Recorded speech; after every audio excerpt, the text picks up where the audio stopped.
اللہ و بحمدہ سبحان اللہ العظیم۔ حاضرین کرام، ماہ سفر کا پہلا جمعہ ہے۔ اللہ تعالی ہم سب کی حاضری قبول فرمائے، اور جو حاضرین کرام اول وقت تشریف لے آئے ہیں، اللہ ان پر خاص رحمتوں برکتوں کا نزول فرمائے، اور اسی طرح ہمیں آئندہ بھی توفیق عطا فرمائے، آمین۔ آج کے جمعۃ المبارک میں قرآن پاک کے چوتھے پارے سورۃ النساء، بڑی اہم سورہ ہے، جس میں بہت سے معاشرتی مسائل کا بیان اللہ تعالیٰ نے فرمایا ہے۔ اصول، قاعدے، احکام بیان فرمائے معاشرے کے، سوسائٹی میں، کیونکہ انسان دنیا میں جب تک زندہ رہتا ہے معاشرے میں رہتا ہے، جنگل میں نہیں رہتا۔ جنگل میں رہنے والے کو کوئی پرواہ نہیں ہوتی، وہ اکیلا ہوتا ہے، جنگل ہے۔ لیکن جو شخص ایک معاشرے کے اندر زندگی گزارتا ہے اور پھر وہ مسلمان ہو، تو اور زیادہ اس پر بھاری ذمہ داریاں عائد ہو جاتی ہیں اللہ اور رسول کی طرف سے۔ اب کچھ ذمہ داریاں معاشرے کی آپس کی ہوتی ہیں، اخلاقی، سماجی، اور کچھ ذمہ داریاں اللہ تعالیٰ کی طرف سے قرآن میں ڈالی گئی ہیں، ان کو حدود کہا جاتا ہے۔ حدود اللہ، اللہ کی حدیں، جن کے بارے میں باری تعالیٰ نے خاص سخت حکم دیا ہوا ہے، شدید تاکید ہے،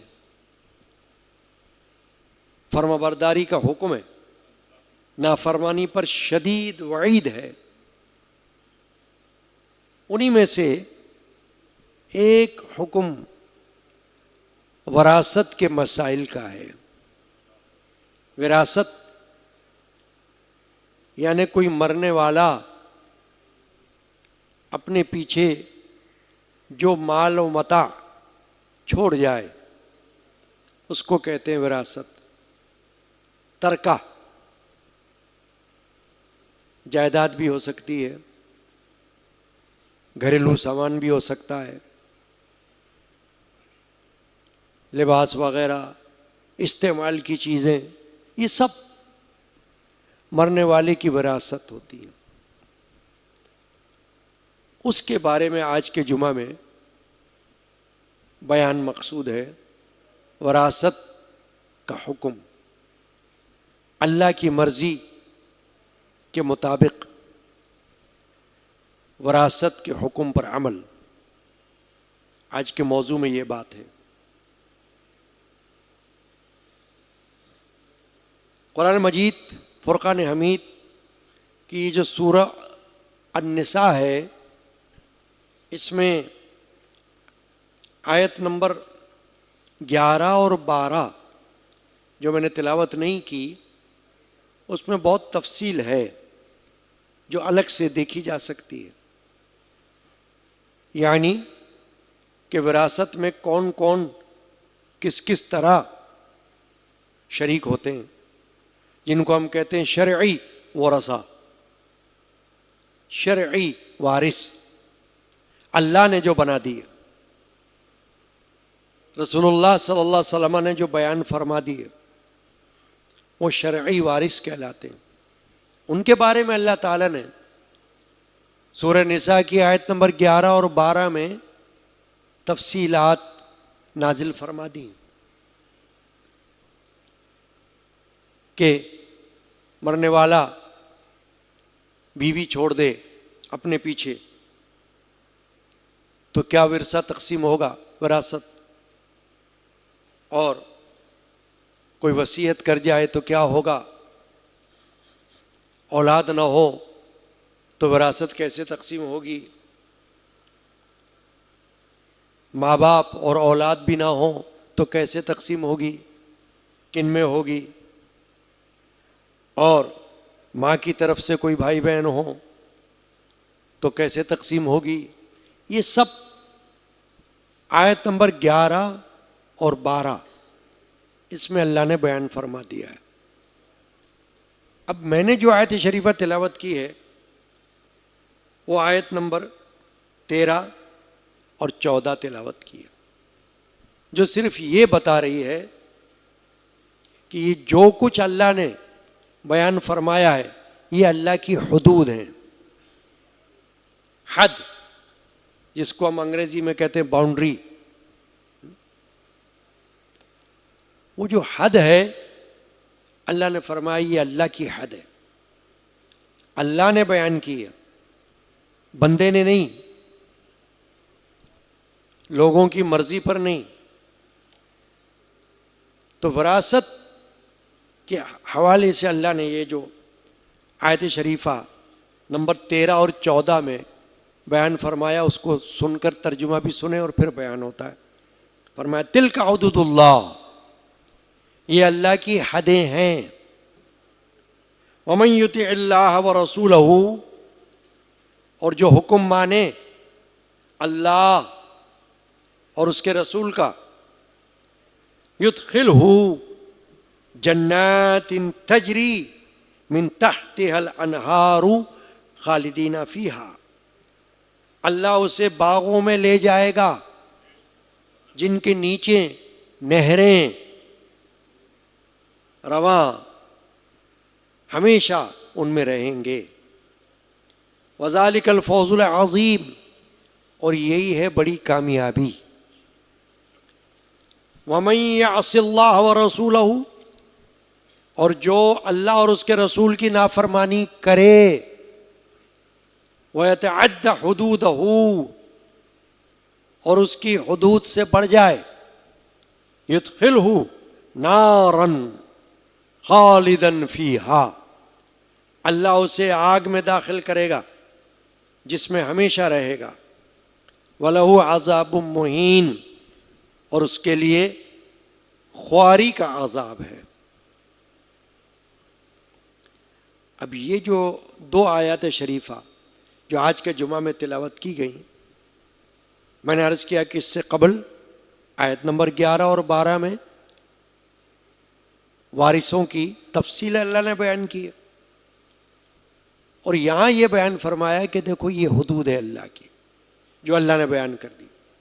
کون کس کا وارث بنے گا، کیسے بنے گا، کیوں کر بنے گا، اس کا حصہ کتنا ہوگا، چوتھائی ہوگا، آٹھواں ہوگا، آدھا ہوگا، کتنا ہوگا، یہ خود اللہ نے بیان کر دیا۔ کسی کو اس میں من مانی کرنے کی اجازت اللہ نے نہیں دی۔ وراثت کی تعریف کیا ہے کہ جو شخص انتقال کر جائے اس کی ملکیت میں جو مال ہو انتقال کے وقت وہ وراثت کہلاتا ہے۔ ترکہ، ملکیت میں، یہ ہے وراثت، لا آف انہیریٹنس، قانون وراثت۔ بڑا اہم مسئلہ ہے۔ دنیا میں اکثر وراثت کے معاملے پر جھگڑے، فساد، ناراضگیاں، قطع تعلق ہوتا رہتا ہے، کوئی نئی بات نہیں ہے۔ آپ نے بھی دیکھا ہوگا، سنا ہوگا، کئی خاندانوں میں اکھاڑ پچھاڑ کس وجہ سے؟ جائیداد کی وجہ سے، زمین کی وجہ سے، گھر کی وجہ سے، پیسے کی وجہ سے، مال، یعنی مال جو ہے مرنے کے بعد جو مرنے والا اپنے پیچھے چھوڑ جاتا ہے اس پر جھگڑا ہوتا ہے. اگر مسلمان مرد اور عورت اللہ کے بنائے ہوئے قوانین پر عمل کرنے کے لیے تیار رہے تو کوئی جھگڑا نہیں، پھر کوئی جھگڑا نہیں ہوگا. ہر ایک بندہ فیملی کا، خاندان کا اٹھ کر یہ کہہ دے کہ جو اللہ نے بتا دیا ہے میرا اس پر ایمان ہے. ہر بندہ کہہ دے، پھر کوئی فساد نہیں ہوگا. جب بندہ یہ نہیں کہتا بلکہ یہ کہتا ہے کہ جو میری مرضی، تو جھگڑا ہو جاتا ہے. وہ مرد ہو یا عورت. تو اس لیے وراثت کا جو مسئلہ ہے یہ ہم مسلمانوں کے لیے اتنا اہم ہے، اہمیت والا ہے کہ اس کو یاد رکھنا چاہیے. اور مرنے کے بعد قرآن کے مطابق، احادیث کے مطابق اس پر عمل کرنا چاہیے، تاکہ ایک تو یہ کہ اللہ اور رسول کے حکم کی فرما برداری ہو جائے اس صورت میں کہ آپ نے عمل کیا، آپ نے پتہ کر لیا کہ یہ جو ترکہ ہے، یہ جو ورثہ ہے، وراثت ہے، اس میں کس کا کیا حصہ بنتا ہے، مالیت کتنی ہے، کتنی جائیداد ہے، کتنا مال و متاع چھوڑا ہے مرنے والے نے، باپ نے یا ماں نے، اس کا پتہ لگا لیں اور یہ کہہ دیں کہ جو قرآن کا فیصلہ ہے میں اسی کو مانتا ہوں. مرد بھی یہ کہہ دے، عورت بھی یہ کہہ دے، تو کوئی بھی جھگڑا نہیں ہوگا. ہر ایک کو قرآن کے مطابق، اللہ کی مرضی کے مطابق، رسول اللہ کی منشا کے مطابق، کیونکہ جو اللہ کی مرضی ہے وہ رسول اللہ کی مرضی ہے، حدیث اس سے ہٹ کر نہیں ہو سکتی. تو پھر کوئی فساد نہیں ہوگا، کوئی ناراضگیاں نہیں ہوں گی، رشتے ناتے ٹوٹیں گے نہیں. لیکن جب بندہ اپنی مرضی کرنا چاہتا ہے، یا پنچایت یا جرگہ یا برادری کے بڑے بڑے وڈیرے، جاگیردار، چودھری اپنی چودراہٹ لے کر بیٹھ جاتے ہیں اور اپنی مرضی سے فیصلہ کرنا چاہتے ہیں تو جھگڑا ہو جاتا ہے اور وہ سخت گناہگار ہو جاتے ہیں، اللہ کے عذاب میں پکڑے جائیں گے. ابھی آپ نے سن لیا کہ اللہ تعالیٰ نے کیا فرمایا، قانون وراثت بیان کیا سورہ نساء کی آیت نمبر 11 اور آیت نمبر 12 میں، اور پھر 13 اور 14 میں یہ فرما دیا کہ جو کوئی اللہ کی ان حدود کا پاس رکھے گا تو اللہ اس کو جنت میں داخل فرمائے گا، جہاں نہریں بہیں گی اور ان میں ہمیشہ رہیں گے. اور جو کوئی نافرمانی کرے گا اللہ کی اور اللہ کے رسول کی اور حد سے بڑھے گا تو اس کو اللہ آگ میں داخل کرے گا، یعنی دوزخ میں، اور اس میں وہ ہمیشہ رہے گا اور اس کے لیے ذلت والا عذاب ہوگا. تو عقل مند بندہ جو ہوگا وہ یہ سن کر ڈرے گا کہ میں دنیا کے مال کے لیے 4 دن کی چاندنی، اس کے لیے اپنی آخرت خراب کروں، اللہ کا عذاب مولوں، اس کا کیا فائدہ ہوگا؟ کیوں نہ اللہ اور اس کے رسول کے احکامات پر عمل کروں اور جو قرآن میں اللہ نے فرما دیا اس پہ سر جھکاؤں، احادیث میں جو کچھ حضور نے فرما دیا اس پہ سر جھکاؤں اور لبیک کہوں، تو کوئی فساد نہیں ہوگا. اب کیا ہوگا کہ جب کوئی مر جاتا ہے تو مرنے کے بعد وراثت کی جو تقسیم ہوتی ہے اس سے بھی پہلے چند کام کرنے ہوتے ہیں، وہ ضروری ہوتے ہیں. مرنے کے بعد کوئی وراثت تقسیم نہیں ہوگی اس سے پہلے. کس سے پہلے؟ مرنے والے کی تجہیز و تکفین، یعنی اس کا کفن دفن اس کے مال سے کیا جائے. اگر کوئی خود کر دیتا ہے تو یہ الگ مسئلہ ہے، ورنہ اس کے مال سے اس کا کفن بنایا جائے. اس کی دفن کی جو ساری رسومات ہیں، دفن کرنے کے جو تقاضے ہیں اور جو اخراجات ہیں، وہ پورے کیے جائیں اس کے مال میں سے. ابھی وراثت کا تو معاملہ ہوا ہی نہیں ہے، یہ کیا جائے. یعنی پہلا کام کیا ہے؟ کیونکہ ظاہر ہے مرنے کے بعد اگر کوئی وراثت پہ جھگڑا شروع کر دے تو جنازہ تو وہیں پڑا رہے گا. دفنائے گا کون ان کو؟ فرشتے. اگر گھر والے آنکھ بند ہوتے ہی اس پر لگ جائیں، میرا کیا حصہ ہے، میرا کیا حصہ ہے، مجھے کتنا ملے گا، مجھے کتنا ملے گا، اگر اس پر لگ جائیں تو پتہ چلے گا میت تو بیچاری پڑھ پڑھ کے پڑی ہوئی ہے، کوئی دفنانے والا نہیں اس کو. یہاں تو جھگڑا شروع ہو گیا، جائیداد پر قبضہ شروع ہو گیا. تو پہلا کام کسی کے مرنے کے بعد، باپ فوت ہو جائے یا ماں فوت ہو جائے، پہلا کام یہ ہوگا کہ اس کا جو مال ہے اس میں سے اس کا کفن دفن کیا جائے. کسی کو کوئی حصہ نہیں ہے،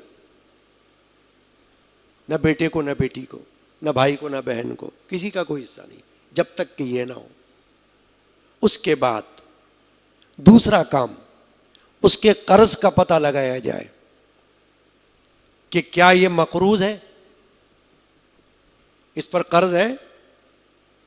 ثابت ہو جائے کہ ہاں قرض ہے تو کوئی وراثت تقسیم نہیں ہوگی، پہلے قرضہ ادا کیا جائے گا اس کے مال میں سے. جو قرض ثابت ہو جائے، قرض خواہ کو بلا کر اس کے ہاتھ میں واپس کیا جائے قرضہ. یہ آپ کا مال ہے جو آپ نے قرضہ دیا ہوا تھا ہمارے باپ کو، یہ آپ لے لو. آپ نے دیکھا ہوگا نا کہ اکثر قبرستان میں تدفین کے بعد یہ بھی اعلان کیا جاتا ہے، بھائی مرنے والے پہ کوئی قرض ہو تو بتا دو، اگر یہ کسی کا قرض دار ہے تو بتا دو، تاکہ اولاد اس کے مال میں سے وہ قرضہ ادا کر دے، تاکہ مرنے والا خلاصی پائے، گرفتار نہ رہے قرض میں مرنے کے بعد بھی. کیوں کہ قرض جو ہے وہ ایک مصیبت ہے. اگر قرض لے لیا اور ادا نہ کیا تو گویا یہ ایک بلا ہے. اور اللہ کے رسول صلی اللہ علیہ وسلم نے مقروض کے لیے سخت احکام بتائے، یہاں تک کہ اللہ کے رسول نے قرض دار کا نماز جنازہ پڑھانے سے بھی انکار کیا. کہ جنازہ آیا، رسول اللہ نے پوچھا کیا اس پہ کوئی قرضہ ہے؟ صحابہ نے عرض کیا یا رسول اللہ ہاں ہے. تو فرمایا تم پڑھو اس کی نماز جنازہ، میں نہیں پڑھتا. تو مقروض جو ہے وہ شہید بھی ہو جائے تو اس کا قرض جو ہے اس کے سر پر ہے، معاف نہیں ہوتا.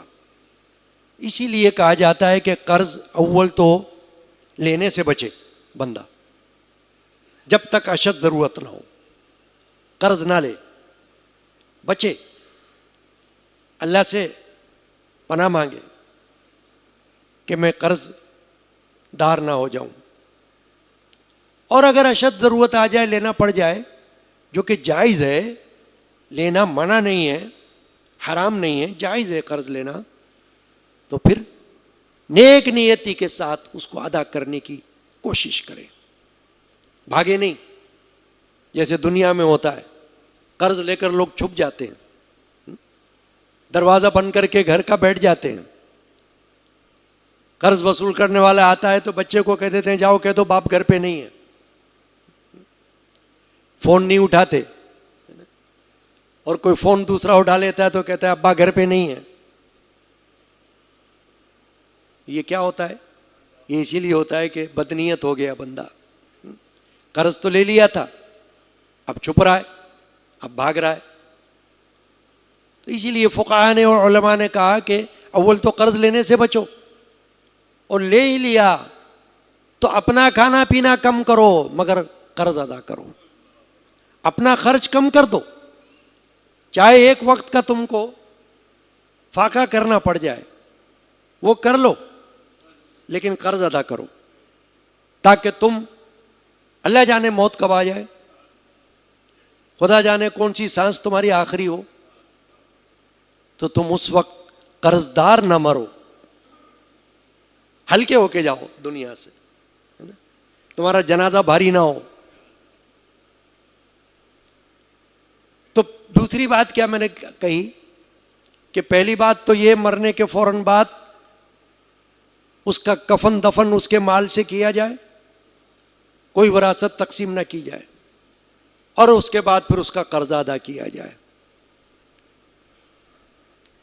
اور پھر اس کے بعد اگر اس نے کوئی وصیت کی ہوئی ہو، فرض کر لیا جائے کہ میرے مال میں سے اتنا مال کسی مسجد کو دینا ہے، مدرسے کو دینا ہے، یا کسی بندے کو دینا ہے، وصیت جس کو کہتے ہیں ول، اس ول پر عمل کیا جائے۔ اس کے لیے حکم یہ ہے کہ وصیت کرنے والا 1/3 سے زیادہ کی وصیت نہ کرے، 1/3، 1/3، اس سے زیادہ کی وصیت منع ہے، اور اس پہ عمل بھی منع ہے، سوائے اس کے کہ جو ورثاء ہیں وہ راضی ہو جائیں اس بات پر، آپس میں رضامندی کے ساتھ سب راضی ہوں، ایک بھی ناراض نہ ہو، سب مل کر رضامند ہو جائیں کہ ہمارے باپ نے جو وصیت کی تھی ہم سب اس پر عمل کریں گے، اپنے مال میں سے دے دیں گے، تو اس کی اجازت ہے، ورنہ 1/3 پر وصیت ہوگی، اس سے زیادہ پہ نہیں ہوگی۔ اور جو شرعی وارث ہوتے ہیں ان کے بارے میں تو وصیت کرنا ہی منع ہے، کیوں کہ وہ تو وارث ہیں، وہ تو شرعاً وارث ہیں، وصیت تو اس کے لیے ہوتی ہے جو شرعی وارث نہ ہو، شرعی وارث سے ہٹ کر کوئی بندہ ہے اس کے بارے میں وصیت ہوتی ہے، یہ فلاں ہے نا فلاں، بھائی اس کو اتنا دے دینا، یہ وصیت ہو گئی، یا فلاں مدرسے میں اتنا پیسہ دے دینا، فلاں خیر کا کام ہے، نیک کام، صدقہ جاریہ، اس میں میرا مال لگا دینا، تو چونکہ یہ شرعی وارث نہیں ہے وہ وصیت ہے، وہ 1/3 کی ہے۔ یہ 3 باتیں تو وہ ہیں جو مرنے کے بعد وراثت کی تقسیم سے پہلے ہو گیا، اس کے بعد پھر آئیں گے وارث، پھر آ جائیں گے ورثاء، اولاد ہے کہ نہیں ہے، بیٹے ہیں یا نہیں ہیں، بیٹیاں ہیں یا نہیں ہیں، بھائی بہن ہیں یا نہیں ہیں، پھر آ جائیں گے سارے شرعی وارث۔ اب ان کے بارے میں یہ دیکھنا ہوگا کہ قرآن کیا کہتا ہے، حدیث کیا کہتی ہے، کل جائیداد کتنی ہے، کس کا کتنا حصہ بن رہا ہے، یہ اپنی مرضی نہیں ہوگی۔ ہوتا کیا ہے معاشرے میں، برادری بیٹھ جاتی ہے، پنچایت ہو جاتی ہے، جرگہ بیٹھ جاتا ہے، خاندان کے بڑے کھڑ پینچ بیٹھ جاتے ہیں، بڑے بوڑھے بیٹھ جاتے ہیں، وہ کہتے ہیں یہ بڑے بوڑھے ہیں، ہوں گے بڑے بوڑھے، بڑے بوڑھے ہوں یا چھوٹے بوڑھے ہوں، قرآن کے مطابق فیصلہ کرنا ہے، اپنی مرضی سے نہیں کرنا۔ کسی بڑے کو کسی بوڑھے کو یہ حق نہیں دیا گیا کہ وہ اپنی مرضی سے بانٹ دے، یہ تم لے لو، وہ تم لے لو، یہ تمہارا ہے، یہ تمہارا نہیں ہے، یہ ایسا نہیں ہے۔ جس کا جو حق بنے گا وہ دیا جائے، کیوں کہ یہ حقوق اللہ نہیں، حقوق العباد میں سے ہے، وراثت بندوں کو مل رہی ہے نا، حکم اللہ دے رہا ہے، لیکن فائدہ کس کا ہے، نفع وہ بندوں کا ہے۔ حقوق العباد کی معافی اللہ اس وقت کرتا ہے جب بندہ بھی معاف کر دے. روز قیامت اللہ تعالیٰ اس بندے سے معافی دلوائے گا تب معافی ہوگی جس کا حق لیا. ورنہ حدیث پاک میں اللہ کے رسول نے ارشاد فرما دیا ہے کہ جس نے کسی کی زمین پر ذرہ برابر قبضہ کیا وہ جنت میں داخل نہیں ہو سکتا، وہ تو اللہ کے عذاب میں گرفتار ہوگا اور اللہ تعالیٰ اس سے دلوائے گا اور اس کے لیے جنت میں داخلہ ممنوع ہو جائے گا. احادیث اس پر موجود ہیں. چنانچہ جب یہ 2-3 باتیں جو میں نے عرض کر دیں جو وراثت کی تقسیم پر مقدم ہیں، تجہیز و تکفین، قرضے کی ادائیگی اور وصیت کی تکمیل، اس کے بعد اب وارثوں میں تقسیم کیا جائے گا کس کا کیا بن رہا ہے. جیسا اگر اولاد میں بیٹے ہیں تو ان کے 2 حصے رکھے ہیں شریعت نے، اللہ نے رکھے. بیٹی کا 1 حصہ رکھا ہے، وہ اللہ نے رکھا ہے، اس پہ کسی کو اعتراض کی گنجائش نہیں. اس کی حکمت ہے اللہ کی. کیوں حکمت ہے؟ وجہ اس کی یہ ہے کہ مرد کے اوپر خرچ کی ذمہ داری ہے، عورت پر نہیں ہے. اس طرف ذہن نہیں جاتا ہر ایک کا.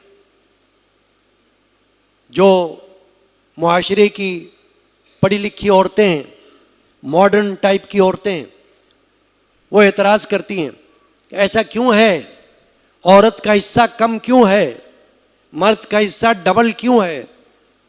وہ اس کی حکمت پر غور نہیں کرتی کہ یہ تو دیکھیں کہ تمہاری ذمہ داری مرد پہ ڈالی گئی ہے، تمہارے اپنے اوپر نہیں رکھی گئی. عورت کی جب تک شادی نہ ہو اس کی ذمہ داری باپ کے اوپر ہے، عورت کے اپنے اوپر نہیں ہے. نان و نفقہ، خرچ اس کا، عورت کا وہ باپ کرے گا جب تک کہ بیٹی کی شادی نہیں ہو جاتی. اور یہاں تک کہ بیٹی کو جو کچھ جائز میں دیا گیا وہ ورثہ نہیں ہے، وراثت نہیں ہے. بعض لوگ یہ بھی غلطی کرتے ہیں کہ شادی بیاہ میں جو رقم لگا دی کہتے ہیں یہ ہو گیا تمہارا حصہ، وہ بیٹیوں کو ڈرخا دیتے ہیں. گناہ ہے ایسا کرنا، ظلم ہے، ظلم. وراثت تو مرنے کے بعد آتی ہے. زندگی میں کوئی بیٹا کوئی بیٹی باپ سے یہ تقاضا ہی نہیں کر سکتے کہ ہمیں ہمارا حصہ دو، ان کا حصہ ہے ہی نہیں. زندگی میں باپ کا جتنا مال ہوگا وہ باپ کا ہے، نہ بیٹے کا ہے نہ بیٹی کا ہے. ہاں اس پر ذمہ داری ہے کہ جب تک اس کا بیٹا یا بیٹی اس کے دست نگر ہیں، اس کے زیر اثر ہیں، وہ خرچ ان کا برداشت کرے گا. تو بیٹی کا خرچ باپ برداشت کرتا ہے. اور جب بیوی بن جاتی ہے کسی کی تو پھر کون کرتا ہے خرچ برداشت؟ شوہر. شوہر بیوی کو مجبور نہیں کر سکتا کہ تم کام کرو، نوکری کرو، منع ہے، مجبور نہیں کر سکتا. شوہر کے اوپر ذمہ داری ہے کہ شوہر پورا کرے گا اس کا خرچ، اس کا تمام خرچ، کھانے کا، پینے کا، لباس کا، دوا کا، یہ شوہر کرے گا. تو اسی لیے اللہ تبارک و تعالی نے جو اولاد مذکور مرد ہے، میل ہے، اس کا ڈبل حصہ رکھا ہوا ہے کہ بھئی اس کا خرچ زیادہ ہے، مہر بھی اس کو دینا پڑتا ہے، عورت کو تھوڑی دینا ہوتا ہے مہر. شادی جب ہوتی ہے تو مہر کون دیتا ہے؟ مرد دیتا ہے.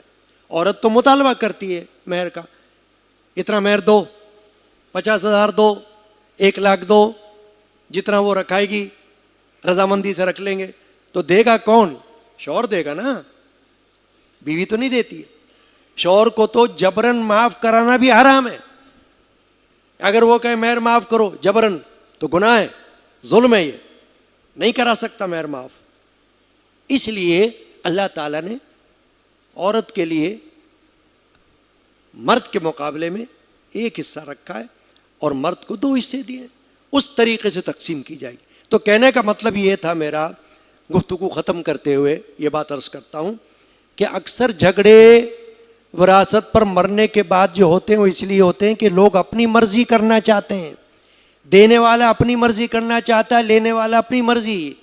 میرے پاس بہت سے مسائل آتے ہیں، ملاقات کے وقت جائیداد کے جھگڑوں میں کیس چل رہے ہیں عدالتوں میں، اور کیس چلتے چلتے لوگ فوت ہو جاتے ہیں، کیس ختم نہیں ہو رہا ہے، جائیداد وہیں کے وہیں پڑی ہوئی ہے، اسٹے آرڈر ہوا ہے، نہ اس کو ملا ہے نہ اس کو ملا ہے، کارخانے کے کارخانے بند پڑے. میں خود گواہ ہوں اس بات کا، جن کو میں نے دیکھا کہ باپ کے پاس بہت بڑا کارخانہ، میں عینی شاہد ہوں اس کا، بند پڑا ہوا ہے جھگڑے کی وجہ سے. کیوں؟ کہ اس کو حل نہیں کر رہے، اسی میں لگے ہوئے. قرآن کے مطابق اگر حل کر لیں، اللہ اور رسول کے فیصلے کے مطابق حل کر لیں، یہ جو اللہ نے فرمایا تلک حدود اللہ، اللہ کی حدود، تو اللہ کی حدود کو کراس نہ کریں. اور یہ ہر مرد ہر عورت اٹھ کر کہہ دے باپ کے مرنے کے بعد یا ماں کے مرنے کے بعد کہ مجھے وہی چاہیے جو قرآن کا فیصلہ ہے. بس بہنوں کو ان کا حق دیا جائے، بیٹیوں کو ان کا حق دیا جائے. اکثر ایسا ہوتا ہے گاؤں دیہاتوں میں تو کہ زبردستی معاف کرا لیا جاتا ہے بہنوں سے بیٹیوں سے. گناہ ہے، یہ ظلم ہے، اس کو بھگتنا پڑے گا اللہ کی بارگاہ میں اگر کوئی ایسا زبردستی کرائے گا کہ معاف کر دو زبردستی، بہنوں کو نہ دو، بیٹیوں کو نہ دو، محروم کر دو. نہیں، ان کا بھی حصہ ہے، چاہے بھلے شادی شدہ ہیں، شادی بھی ہو گئی، بچے بھی ان کے ہو گئے، بچیوں کے، پھر بھی ان کا حصہ بنے گا. باپ فوت ہو گیا تو وراثت میں ان کے نام ہوگا، ان کے نام، وہ ان کا حصہ ہے. لوگ اس سے بچنا چاہتے ہیں تو کیا کرتے ہیں کہ بڑا بھائی ہوتا ہے یا خاندان کا بڑا ہوتا ہے، وہ مکھی بن کے بیٹھ جاتا ہے قابض ہو کر، کہتا ہے آپ مرضی سے دوں گا، تو اتنا لے لے اور تو اتنا لے لے. بس ارے تجھے کس نے اختیار دے دیا ہے اتنا لے لے اور اتنا لے لے؟ تم تو یہ دیکھو کہ قرآن کیا فیصلہ کر رہا ہے، اللہ کا کیا فیصلہ ہے، رسول کا کیا فیصلہ ہے، سورۃ النساء میں کیا فرمایا اللہ نے، اس کے مطابق فیصلہ کرو. تم کون ہو اپنی مرضی سے فیصلہ کرنے والے؟ کوئی برادری، کوئی پنچایت، کوئی جرگہ، کوئی خاندان کا بڑا، کسی کو حق نہیں دیا اللہ نے اپنی مرضی سے فیصلہ کرنے کا. چنانچہ یہ جو آج میں نے جمعہ میں لا آف انہیریٹنس، قانون وراثت کے حوالے سے مختصر وقت میں جو گفتگو کی ہے، صرف اس لیے کی ہے کہ رات دن مسائل آتے ہیں، معاملہ عدالت تک پہنچ جاتا ہے. ارے عدالت میں جاتا ہی معاملہ تب ہے جب آپس میں کوئی نہ کوئی بے ایمان ہو جاتا ہے. اگر سارے کے سارے ایمانداری کا کام کریں، عدالت میں جانے کی ضرورت ہی نہ ہو، سیدھے سے فتویٰ لے لیں، مدرسے میں چلے جائیں استفتاء لے کر اور ان سے پوچھ لیں باپ فوت ہو گیا، اس کی اتنی جائیداد ہے، یہ مکان ہے، یہ کارخانہ ہے، یہ زمین ہے، یہ پیسہ ہے، ہم اتنے بھائی ہیں، اتنی بہنیں ہیں، اب بتائیے ہمارا کیا حصہ بنے گا؟ جواب آ گیا، بانٹ دیں، تقسیم کر دیں، اللہ اللہ خیر صلی اللہ، کون سا جھگڑا؟ لیکن اس وراثت کے پیچھے میں نے یہ دیکھا ہے بھائی بہن سے جدا ہے، بہن بھائی سے جدا ہے، وہ اس کا منہ نہیں دیکھ رہا، وہ اس کا منہ نہیں دیکھ رہا، یہ دنیا کے پیسوں کے لیے. لا حول ولا قوت الا باللہ العلی العظیم. وہ خون کے رشتے جو خون سے ہیں وہ آپس میں ایک دوسرے سے دور ہے، دیکھنے کے روادار نہیں، صرف اس لیے کہ آپس میں بے ایمانی آ گئی نا، لالچ آ گیا. نہیں، اللہ تعالی ہمیں قانون وراثت کو قرآن اور حدیث کی روشنی میں حل کرنے کی توفیق عطا فرمائے. صلی اللہ تعالی علی محمد وعلی آلہ وصحبہ.